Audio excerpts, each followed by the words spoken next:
Hey there, YouTubers. Me again. Today we're going to talk about rusty frames.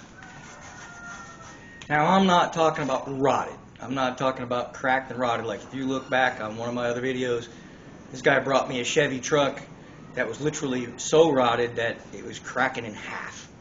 And I told him I would do it as a friend, but it wasn't a good idea because when your frame is that rotted and that cracked, I told him don't do anything with this truck but take it to hunting. Go hunting with it because it's just going to break in half on the road someday. So don't take it on the road. Anyway, this truck is not near that bad. You can see this. It's basically heavy surface rust. Now this truck is what, 94, 2004, 2014, 2020, 31 years old. So she's pretty solid for a 30-year-old truck, right? I mean, you can't argue with that. But I want to get rid of this because if I leave this, sooner or later, it's going to turn into rot, okay? We don't like rot. We don't want the truck to rot out from under us. In fact, I have one out in the field. I think there's a video on it when I pulled the engine out. I mean, this truck was rotted. Nothing. The same truck, basically, only it was four-wheel drive.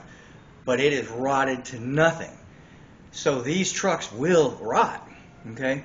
And that one Chevy truck that I did the video on with a cracked frame, because these trucks will rot. So we don't want that to happen to this truck. This truck has like almost 300,000 miles on it, and it's still in really, really good shape. Unfortunately, there's a video to follow this one. Clutch blew with no help from me much. I found out that burnouts and old, weak clutch pressure plates probably not good bedfellows. But anyway,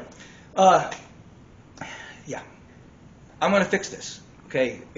I'm not taking the truck off the frame. This truck is not on its best day, it's not worth that kind of effort. Now, she's in good shape, so she's definitely worth some effort. And if you look back on when I did the gas tank, you'll see that I actually already did this to one side of the truck. And I did that because the gas tank was out of the way. Well, now I've got the transmission out of the way because I've got the transmission out because I'm getting ready to do a clutch on it. But I am kind of having an out-of-money experience right now, so parts will have to wait.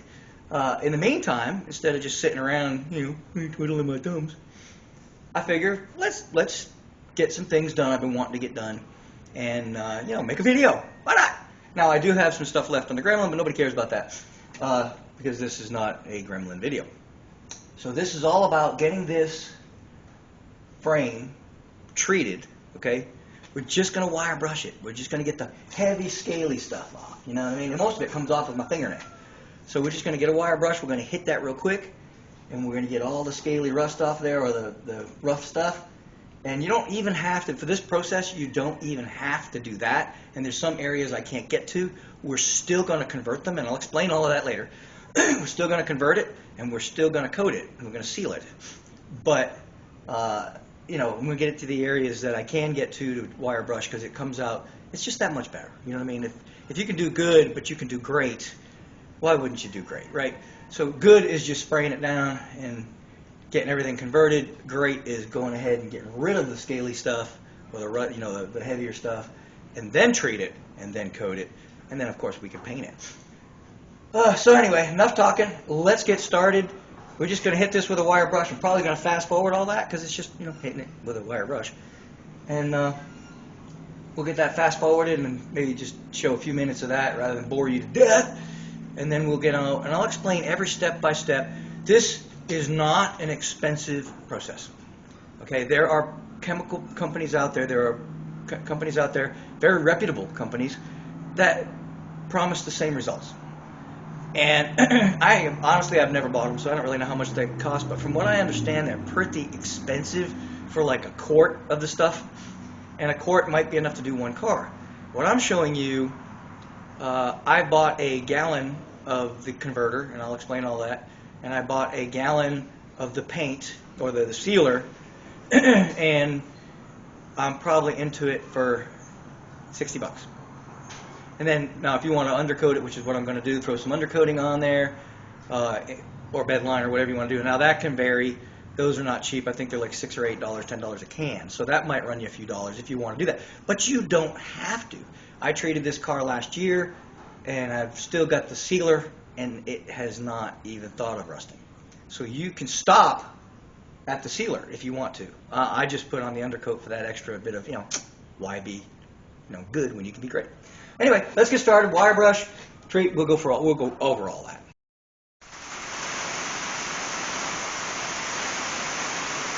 Safety first. Doesn't help to cover up.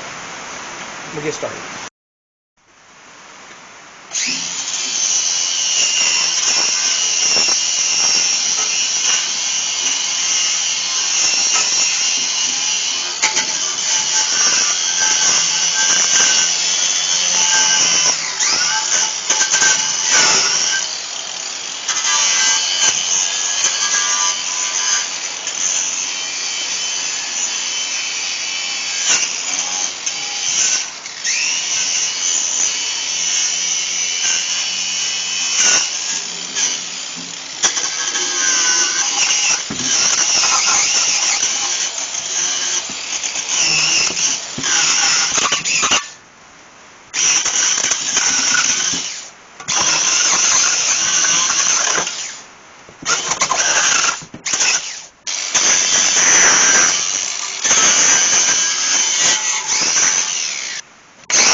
On to the next step. I actually still have a little bit more. There we go. Let's try that in English. A little bit more of the wire brushing. But because I park other cars in this shop, and there's going to be a car underneath this later today, I want to get this part done as fast as possible. Because this is an acid. If it drips on the paint of another car, it's going to remove it, or at least, very least, blemish it.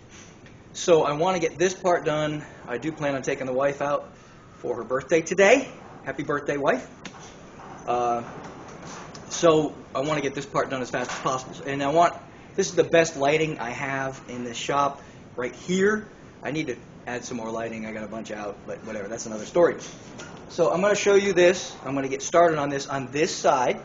And then I'll finish up the other side, and we'll be done with this part of it. And we got to wait 24 hours, and then we're on to the next step. Now, we can stop at the next step if we want to, but we're probably not going to. It's supposed to be a nice day Monday, and so Monday is the day I plan on clearing everything out of this shop and getting this done, because it's going to be colder, but I'm going to do a little bit of undercoating as well. But we're going to go to the next step tomorrow. For right now, let me show you this.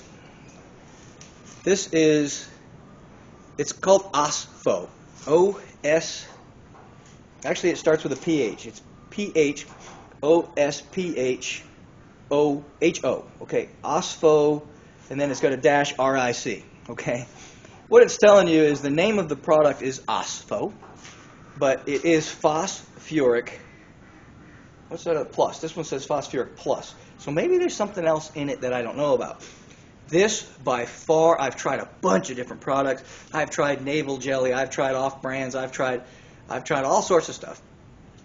And this stuff, this OSPHO brand is, and I'm not getting paid for this, folks. I'm just trying to take you down the right path, okay? It's not expensive. It's not cheap, but it's not expensive. But it's called OSPHO. It's phosphoric acid. I guess you could buy phosphoric acid anywhere. This one says phosphoric plus. So I don't know. Maybe there's something else in it I don't know about. I've been using this stuff since I was, gosh, I don't even know how I heard about this stuff. There's several reasons why I use this. One, it's a liquid. See that? Now, notice glasses, notice hat, notice big sweatshirt. This stuff will burn you. I've gotten it a little bit on my face from spraying a few minutes earlier, and it'll burn. It don't feel good. It's not quite as bad as pepper spray, if you've ever been sprayed with it. That stuff's horrible. It's not quite that bad. But it is an acid. So keep in mind, cover up, and use this stuff. Now, you have to use it generously, I guess would be the word I'm looking for. You want to soak it down. The reason this is so good, because being a liquid, like navel jelly is a jelly, so you gotta put it where it's going to go. The great thing about it is it stays where you put it. This is going to run, okay? But you can spray this in all the little holes inside your frame. All these little lines, I don't think you can see that, but you can see this one maybe. Nope, can't. I don't know, maybe this one? Yeah, I don't know. You can't see any of this. Well, maybe you can. But anyway, holes right here. There's a bunch of holes in your frame, right? So you can spray this inside the holes, because you can't get inside the holes with the wire brush, right? But you can with this, because it runs. You can get it into seams, and it will seep into the seam. This stuff will convert rust in places you have never and will never see. Okay, so don't be afraid to use it. I mean, if you empty a whole bottle with one carb, do it. I mean, I've got a big gallon jug. I keep refilling this one. This bottle's probably as old as me. It's more expensive to buy it this way. I buy it by the gallon. But that gallon has lasted me several years. I think I filled this bottle 2 years ago, and you can see. It's not. It lasts a long time. So anyway, phosphoric acid, or in this case, OSPHO plus. I don't know what plus is. I'm going to start spraying it on the frame. And I've got this side cleaned up. This side you can see a lot better. The other side's got a bunch of crap in the way. But I'm even going to get up over around in this area that you can't see and I can't see. And I'm going to spray it inside the frame, outside the frame, just because I want this stuff everywhere. And what this does is it converts the rust, and I'll show you once it converts. It takes up to 24 hours, so you want to let it sit for 24 hours if you can. I have rust jobs. If you watch the video when I put the gas tank in this truck, I actually did this. I did the sealer, and then I put the gas tank all within hours of each other. Not the best way to do it, but that's the time frame I had, and it still looks good in there. So anyway, let's go ahead and get spraying. Get this sprayed in there, and then tomorrow we'll do the next step. And in the meantime, very important step to get rid of the turns that rust, even the harder, flakier stuff. But the idea to get the flake off is so this can get inside everywhere, and this will convert it into a hard, dark, black metal. I've seen other YouTubers use different products, and it still turns it black. It works, right? But I don't know how much that stuff is. I can't imagine. That little spray can they're buying is very cheap. I've never bought it, so I don't know. The company I worked for used to buy some of those cans, but I wasn't paying for it, so I don't know. It's nice and easy, nice and fast with the spray cans, and they're a little more compact than using this. Of course, I could put this in a sprayer. And I wouldn't put it in your paint gun. Okay, don't do that. It'd probably ruin your paint gun. So don't do that unless you got a cheesy throwaway paint gun you don't care about. But and I don't know if I'd want to start spraying this with air and getting it up in your lungs. Ooh, no, maybe not. This will burn your lungs as well. This stuff, it's an acid. So just remember, it's an acid. So treat it as such. Be careful. Wear protective gear. Get protective clothing. Probably should wear a respirator. Yeah, wear a respirator. Do as I say, not as I do. But let's get started.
After 24 hours or so, this is what your frame should look like.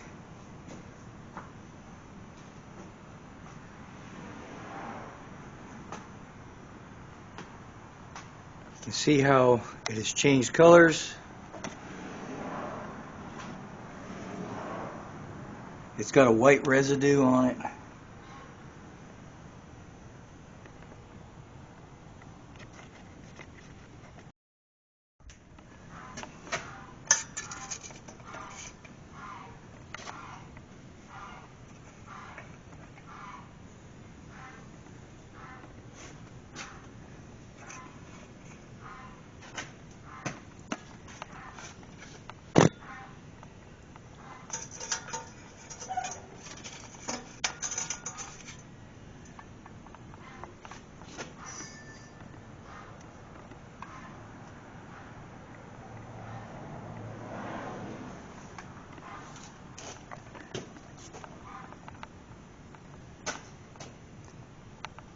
And as you can see, I did a really good job. Can't see there so good, hang on.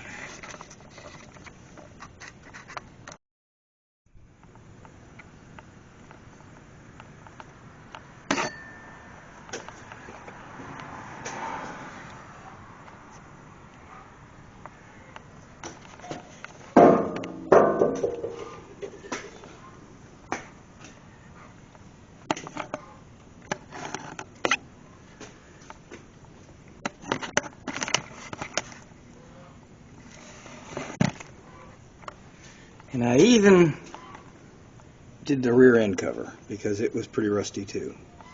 So I went ahead and hit that a little bit,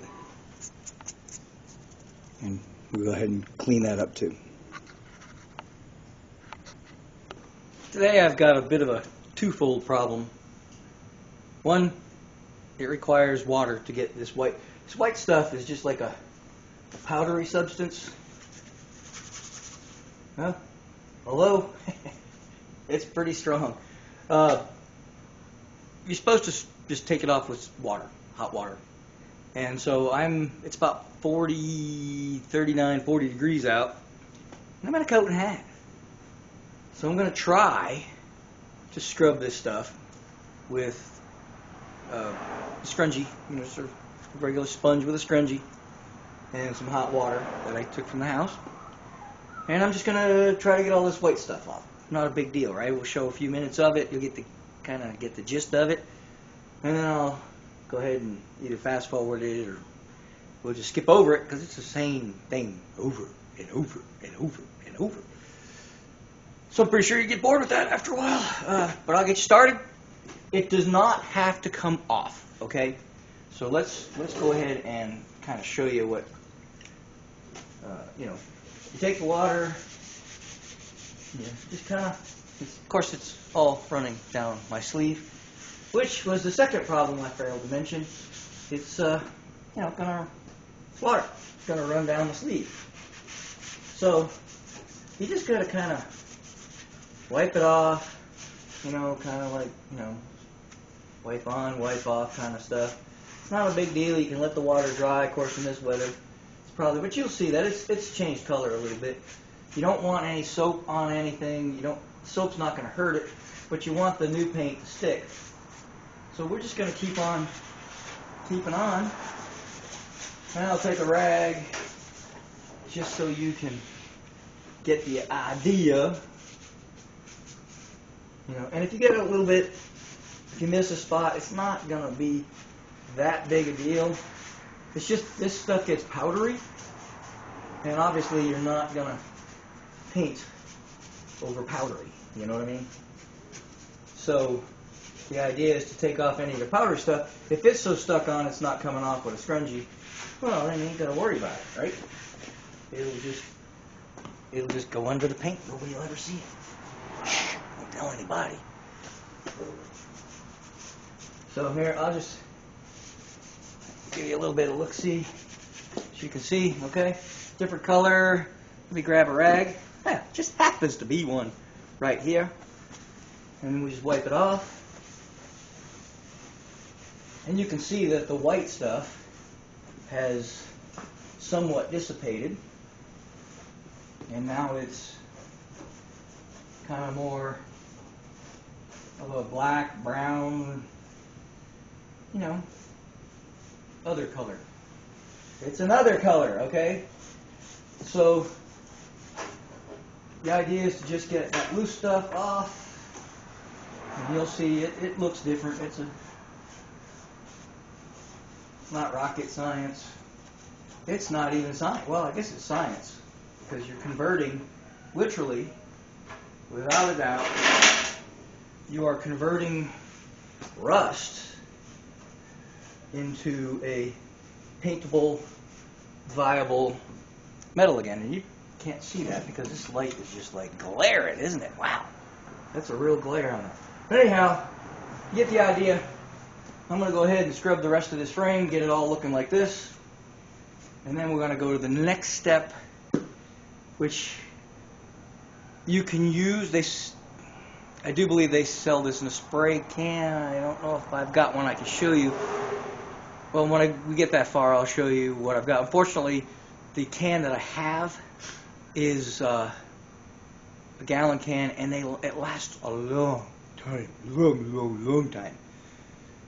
And I've probably done, half a dozen cars already with it. That's why I was buying the gallon. You can spray the gallon. You thin it with either mineral spirits or acetone, and you can thin it to spray it.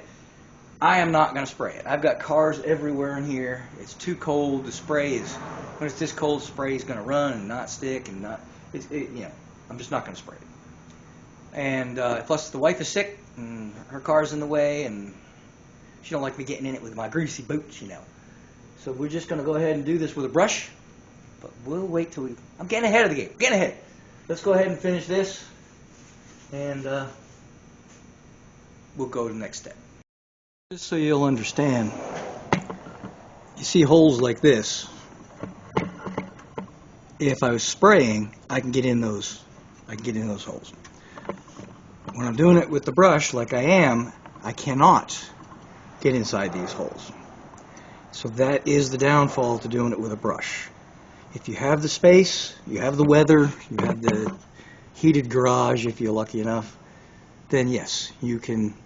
It is better to spray it for that reason, and you can get into nooks and crannies that you cannot get with a brush. So, yeah, there is an advantage to spraying. I don't think, wait a minute, oh wait, I do have, yay, let me go show you.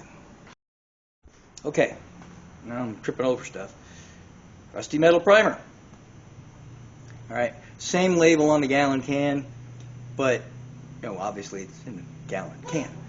And so what I'm going to do is I'm going to go put this in the house, get it warm, because it's 40 out here, 70 in there.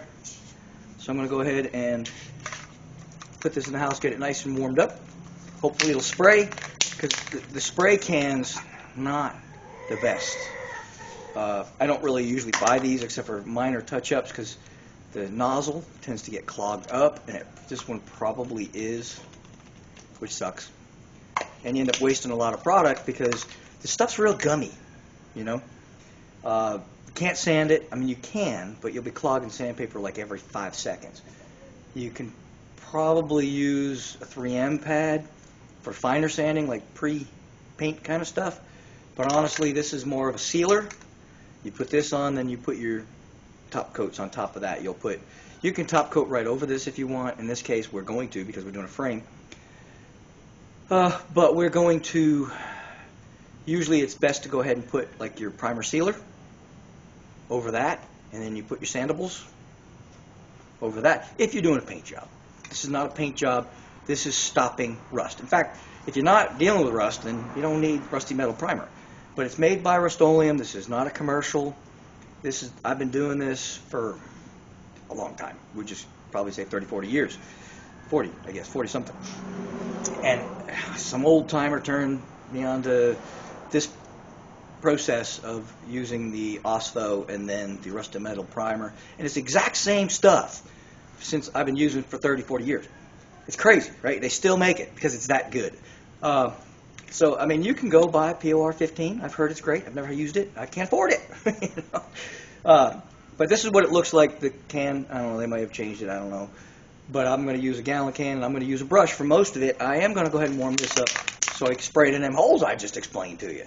Oh, that's not the problem. The problem's going to be the nozzle, and I hate to steal a nozzle off another can because then I'll clog that one up, and now I got two cans that are worthless. So anyway, we're going to give it a shot. Let's go warm it up, and well, for you it's going to be 2 seconds. For me, I just got to walk, 30 yards to get to the house. But anyway, let's get started. Let me finish up the frame, wiping it down. I'm like 1/4 done, but my brain was going here, so I figured I'd let you feel my brain going. But yeah, this is what it looks like. We're going to try to use this. With a little luck, we'll make it work, and we get some in the holes. But I usually like to spray it if it's summertime and I got lots of room in the shop, get all the cars out. I like to spray it with regular paint gun. I've got one just for primers. And boy, you can get it in every nook and cranny, which is the best way. With the brush, you can, dabble, try to push it into the corners and create. So it's not too bad. It just depends on how you want to do it. But you can spray it, and we'll probably do a car with spray at some point. Just not this one. This one, we're trying to get it done. I got to get back on other projects. I got to get this one back together because the transmission's out right now. So yeah, we're going to do it with a brush, get it done here in the cold weather, and hopefully spray a little bit of undercoat on it tomorrow, if all goes well, and go from there.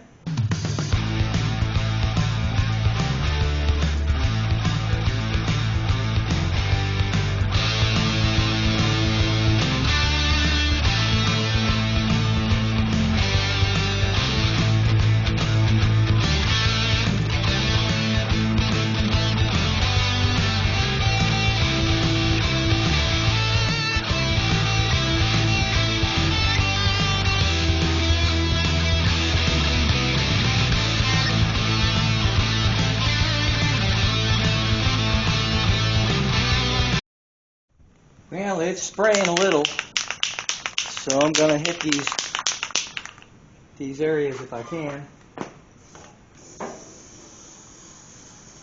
Now, got to be neat. And there it goes. It clogged. Well, let's try to unclog it.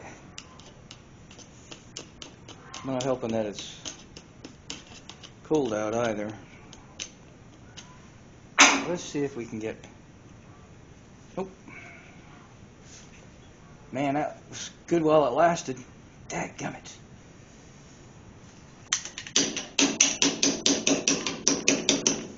Well, I got one hole.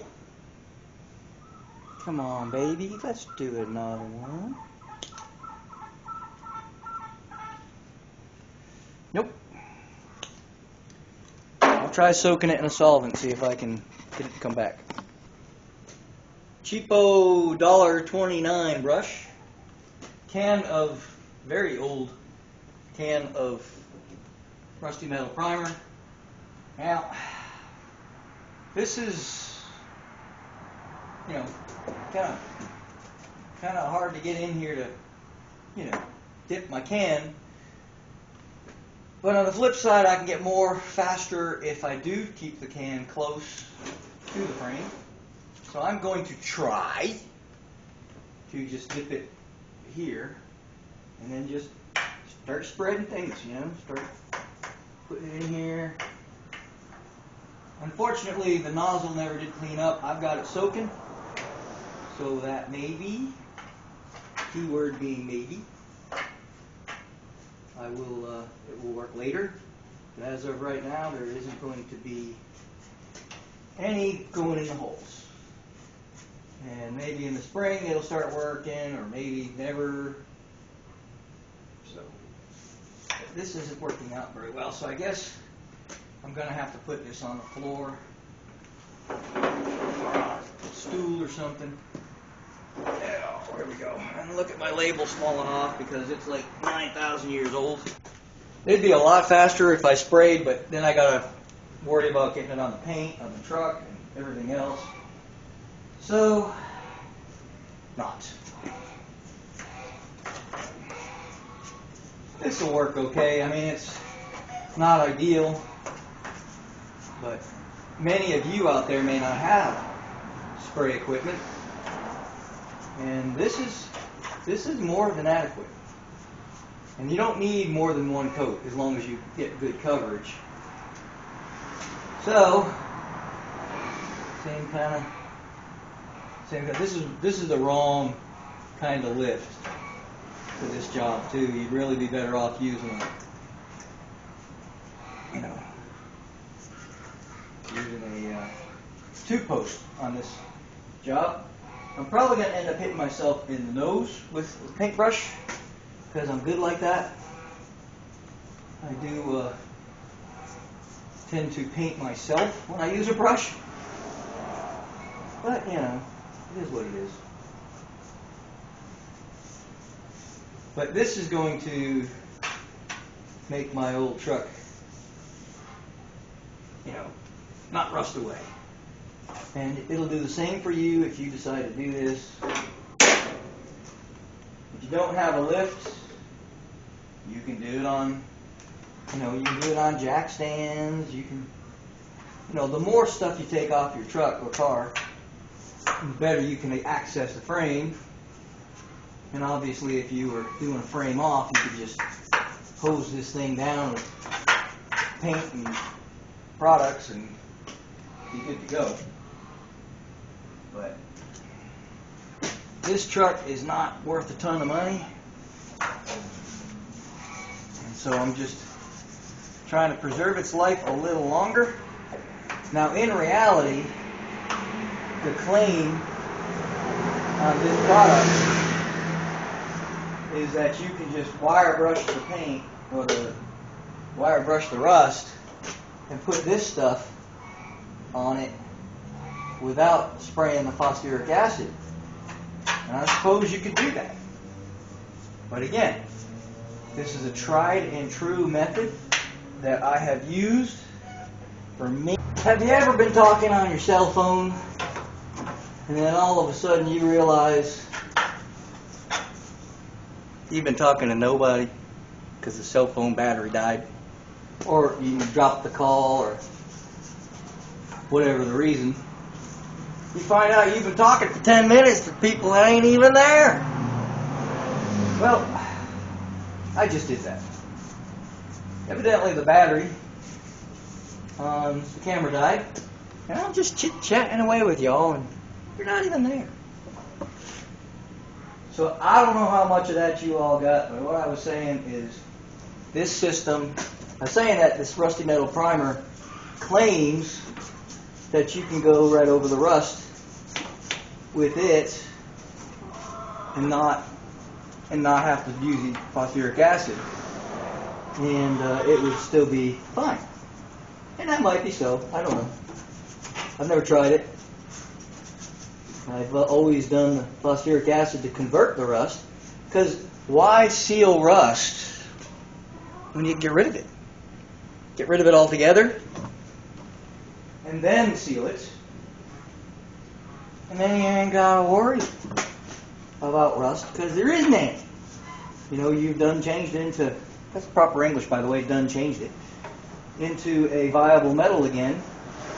And then, just in case you missed a spot, then you put the rusty metal primer, and that way you've covered all your bases, And in those holes, like we were talking about, I couldn't get to because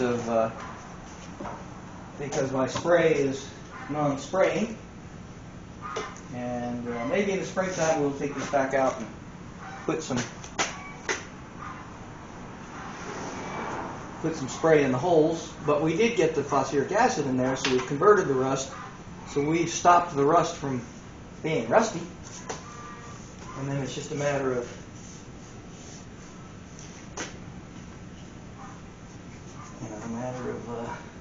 just a spot. A matter of whatever I was going to say. Just a matter of, keeping out of the salt on the roads. Yeah, that's what I was trying to say. But this truck is, 30 years old? It's a 94. So, 94 to 24. So it's 94, 2004, 14, 20, 40 years. Good thing I got at least 5 fingers, right? So 40 years, it's been so far not bad. I mean, we've got surface rust on the frame, but nothing, no rot. And so I'm pretty happy about that, and I can live with that if there's no rot. And this will stop me from ever having rot, or at least in my lifetime. So we'll just keep going. I'm not going to chew your ear anymore, otherwise I'm going to have to put a caption that says, "Story time with Dave." I don't think I know any good stories that I can think of at the moment, so I'm just going to keep on plugging away, and we'll pick up here a little bit later. Now it's time for the final coat, or final product, or the end. Well, this is all I've got. Like I think I mentioned earlier, I'm having an out-of-money experience, so we're trying to work with product that I have around the shop, and I had 1 can of undercoat. Now, there's no reason I can't go back later and finish this if I have to, if this isn't enough. But the product we already have on here, that rusty metal primer, that is enough. I did an old truck years ago, and it had not just rust like this, had rot. I'm talking rot, big holes in the frame. Well, not in the frame, it was actually in the body, but it was a car hauler, so it's heavy duty body. It had rust holes, and I literally took the rusty metal primer and sprayed it all up inside the hole after treating it, and left it out in the weather like that. Never ever top coated it with anything, just left the patina, if you will, or just left that rusty color. Never ever came back, even though there was rot, actual holes in the metal. It never got any worse. This one we're going the extra mile just because I don't, really want the rusty look. I had that already, right? Of course, it wasn't healthy. So we've got everything treated. The rust is gone. Now we've got it sealed, encapsulated, if you will. And it's not ever coming back. Well, at least not in my lifetime anyway. But I'm going to go ahead and put a little undercoat just for that extra, just to make it a pain in the butt if anybody ever wants to strip this frame. They're going to have a heck of a time doing it with undercoating and the rusty metal primer. Because like I said, that's like a clay. It gets really kind of gummy, So I'm going to go ahead and put this on, and because, I'm getting old, and this is going to do a lot of spraying, I have this handy-dandy little sprayer handle thing you do. And all you do is you take your can, and you make sure that the open part of your can is, I think it goes this way. Of course, I'm not a pro at this. And then you just pop it on. Look at that. So you can close this if you don't want to accidental spray yourself in the eye. But then you open this when you get ready. Of course, that can be a pain if you're doing something, you accidentally close it and make a big mess. But there's the ins and outs. I could always pop that off, break that off if I needed to. But we've had it down there for a few years. I think we'll be all right. But, of course, this is going to be rough getting this. Again, a 4-post lift, not ideal for this sort of work, because this gets in the way. I bought this because I have vehicles that are low. This is not one of them. This is low, but not super low. Like my Corvettes, my BMW, those are low. And it's really hard to get them on a 2-post because you got to jack it up and get under there and try to get around the side pipes, get around the spoilers. It's hard. So I got this for the ease of getting cars in the air and or storing them. But for working on stuff like this, the 4-post is not ideal. If you're trying to decide whether or not you should get a 4-post or a 2-post, but you want to work on your stuff and you don't have super low cars, I would recommend a 2-post. Even if you have super low cars, depending on what kind of work you're doing, I'd still go with a 2-post. I would get rid of this long before I got rid of my 2-post. And my 2-post is like 100 years old. And I need a new one. It's falling apart, but it works. It's all that matters. So anyway, enough talk. Let's get started. This is just rubberized undercoat, just in case you want to know.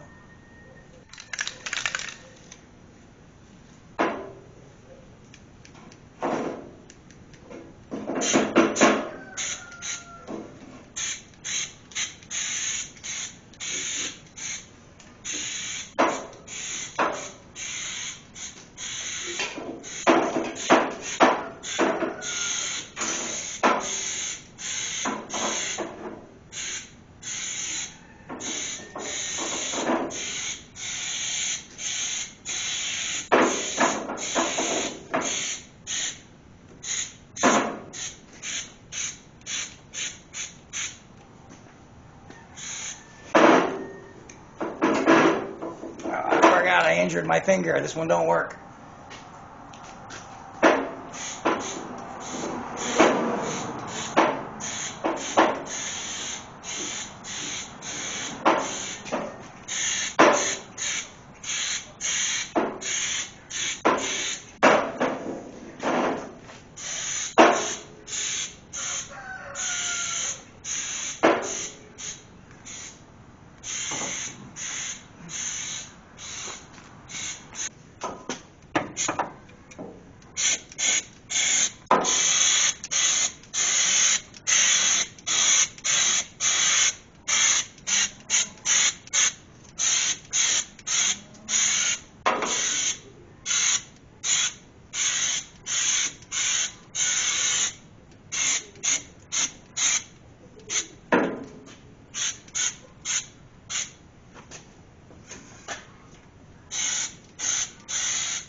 Well, there we go. Here's the inside of the frame.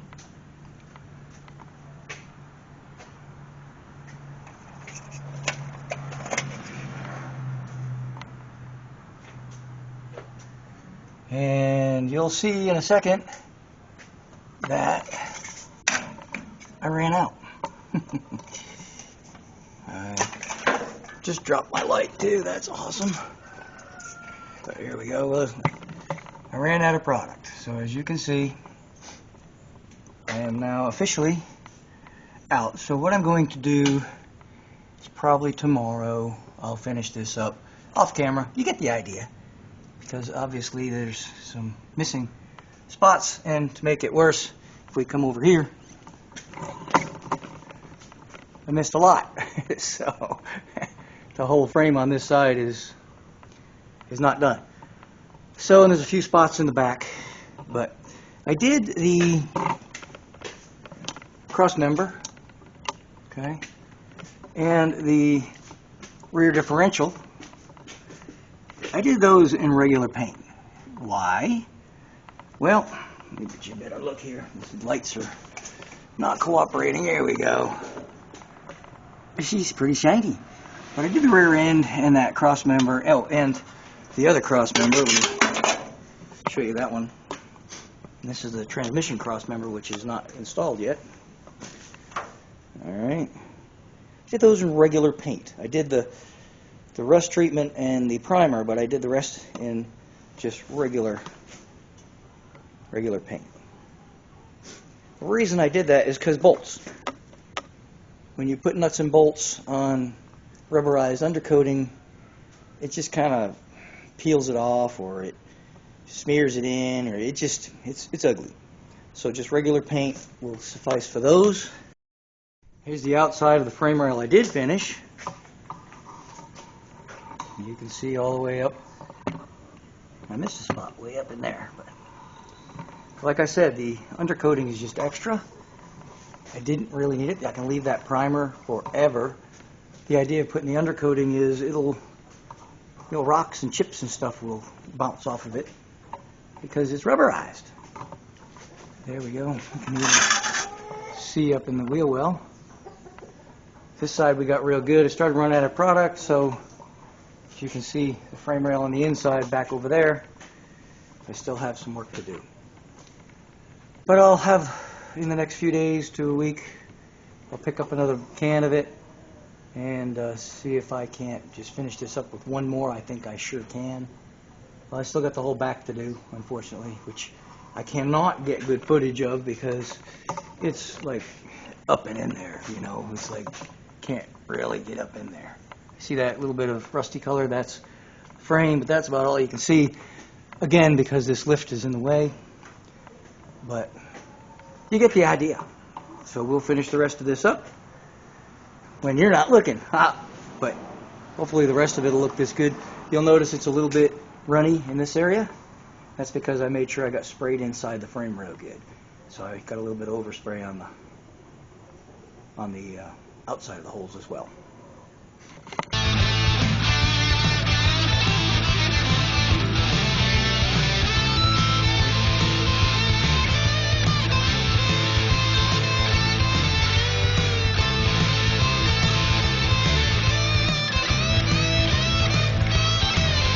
What you didn't see is like an imbecile, which I tend to do that sometimes. The nozzle was starting to clog, and so I took it off, put it back in, and I was looking at it when I was putting it back on, right in the old eyeball. But I guess it doesn't look as bad as I thought it would. I wiped it off pretty quick, but the old eye's not liking it. Feels a little sticky. But always wear safety glasses, my own stupidity. So learn by my mistakes. Wear glasses, especially when spraying volatile product. But there you go. This is the good side. I'll finish up the rest later. But I'm going to finish up the video. I appreciate y'all watching. Hopefully you learned something. Hopefully you'll be able to use this. What's the word I'm looking for? This process, right? The system, if you want to call it a system. It's my own design. I'm sure that somebody taught me, but it was so long ago I don't remember. Either that, I just did a bunch of research, because back in the day, you know, when I was a teenager and started doing this, there was no such thing as POR 15. So that'll tell you how old I am, right?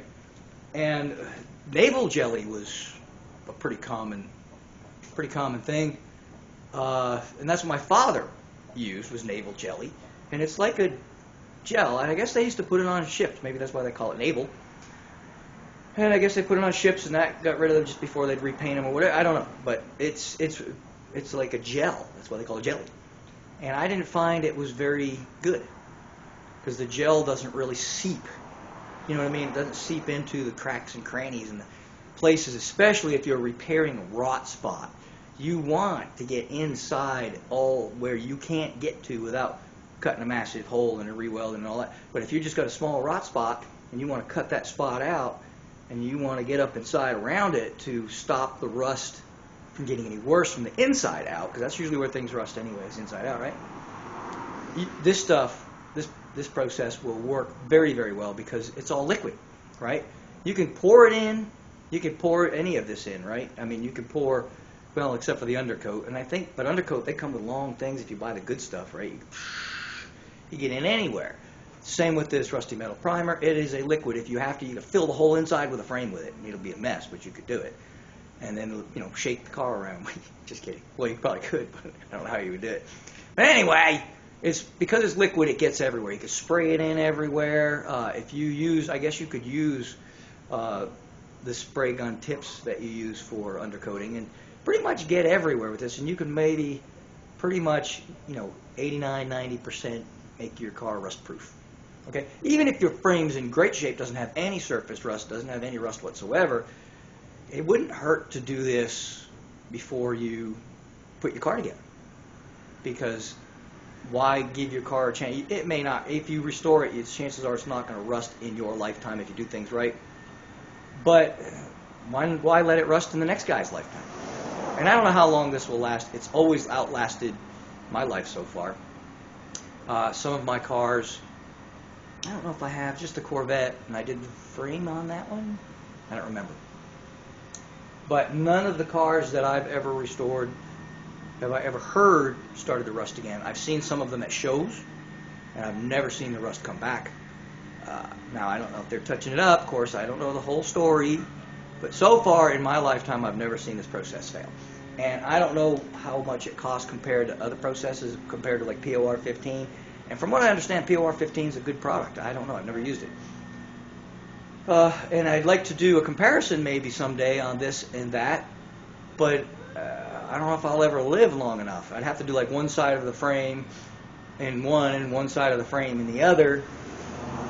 Or maybe just do a rust repair, you know, like on the body. That's the good thing about this process is you can put it on body work and then paint over it. I don't know if you can do that with POR 15. Like I said, I've never used it. So I've heard it's a good product, but I think it's frame only. I don't know. But anyway, this product can be used on your body work. It can be used on rust holes. It can be used on framework. It's a paint product, okay? You can use it on a park bench if it's metal. I suppose you could do wood with it too, but I don't know how well that would work. But anyway, nonetheless, I hope you enjoyed this. I don't make a dime off of this promotion, if you will, promoting these products. I don't care what brand you buy. I use the Ostho brand, but phosphoric acid, I believe, is phosphoric acid. And I have worked for other companies. I have worked for companies that have used other phosphoric acid brands for like working on stuff in refrigeration because it's very damp in there all the time. So, there you go. Enough talking. I hope you enjoyed this. If you did, you probably already shut off by now because I've been yapping. But if you enjoyed this, if it helps you out, or any of the above, do me a favor. Subscribe, hit the like button, and tell your friends. See ya.